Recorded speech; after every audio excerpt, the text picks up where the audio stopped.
A lot of activity is happening this weekend, but don't forget, here we are talking about the football. Welcome back to the show, team. It's good to be back, Tony. And yes, a lot is happening, but the football has to continue too. And we had a lot more football in the midweek. We had Champions League, of course, happening there, Europa League. Very, very interesting results. Arsenal, of course, beating Sevilla 2-0. Yeah. Manchester City also doing very well there. Through now.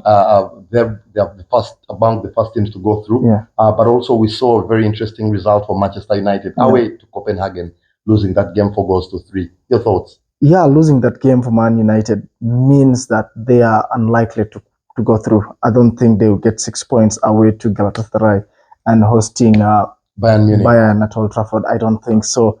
They have to fight for the third spot and see if they can make it to the Europa. It could even be unlikely. They might not even just get out of the group for any more European football. But I think it's a learning for Man United that even at the top of your game, a lot can happen. Very interesting. Your comments on Rashford's red card? I think it was a red card. As per the book, Tony, it has to be a red card. It was not intentional, but as per the rules, it's dangerous. A red card. Yeah. Look dangerous, of course, especially when slowed down. Yeah. They are very, very interesting. Liverpool also getting beaten in the Europa League last night. Another very, very interesting result. But we start the weekend at 6 p.m. with our big games, of course.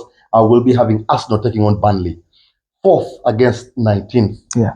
Burnley have not played shabbily. Yeah. The results have not come at all, team. They only have 1 win the whole season. Yeah, 1 win in 11 games. I think that's a poor return. And we're talking of air that Vincent Kompany has not got the pressure that I think other lower... Somehow it looks more relaxed. It looks more relaxed, and maybe that could be attributed to how he brought the team to the Premier League last season. But I think he's performed below par, Vincent Kompany. And going to the Emirates, I don't think he'll get any reception there. So it's going to be tough for Burnley again. It will certainly be very interesting. Of course, Arsenal hosting Burnley on the back of a win against Sevilla. Like we said, they had lost their previous 2 games. Yeah. They lost, very interestingly, against Newcastle there with a big VAR decision. We've discussed it all week almost. Yeah. It was certainly very interesting to see. Now they come into this game. Yeah. With injury concerns almost across the pitch. Yeah. We have an issue you see Saka is coming in, hobbling off. Yeah. Odegaard is already out. Yeah. Partey is already out, as we know. How is Arsenal going to maintain this injury list and continue pushing, especially with also Gabriel Jesus still out? I think the players who will be called upon need to do the job. We noticed that on Wednesday, Nketiah was not part of the team, so Trossard came in and did well. Did quite well. Yep. So if you get called upon, I think you have to do the job. The Jorginhos in the midfield, the Kai Havertz have to step up. And you've said Saka, for me, it looks to be having a niggling injury there. That is, I don't know, because it's not the Saka who is prolific. So that team has to find the energy to keep going. The good news is the team that is coming to town is not the best of teams in the Premier League. So even at 50%, Arsenal can see this through.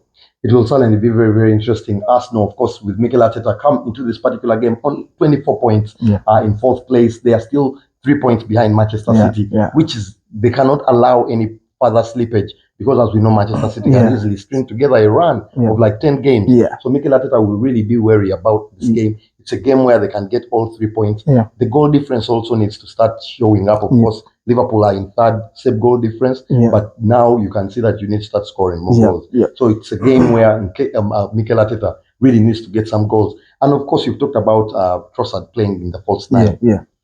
The way he plays is much more similar to how Gabriel Jesus plays. Trying to draw in the defense and then letting Saka and Martinelli perhaps play better. They do much better with Gabriel Jesus, unlike in a scenario of Nketiah. So perhaps the coach will be looking at that and thinking maybe he can do it again against the Burnley side that have been porous really so far in this season. They haven't done well. James Trafford in goal. We know he can be a good goalkeeper, but perhaps his defense has let him down. So we'll see how this pans out. I think Arsenal have what it takes, definitely. I've gone for slightly a high score. I've gone for 3-0. Yeah, Tony, I said this is that fixture also where Arsenal will dictate the entire game, and it will be on us to Arsenal to determine how many to score. If Nketiah is there, it will be a higher margin because it will finish everything in the box. But if it's Trossard, then Arsenal will go a bit reluctant, and they'll get 3 goals. So 3-0 Arsenal. Very, very interesting. Of course, that game kicking off at 6 p.m. You cannot afford to miss it. Arsenal still trying to march towards the top of the table. We know they cannot afford any slip-ups after that big loss against Newcastle. So it will be interesting to see how they respond. Very, very big one. Don't go anywhere. We have more games for you after this.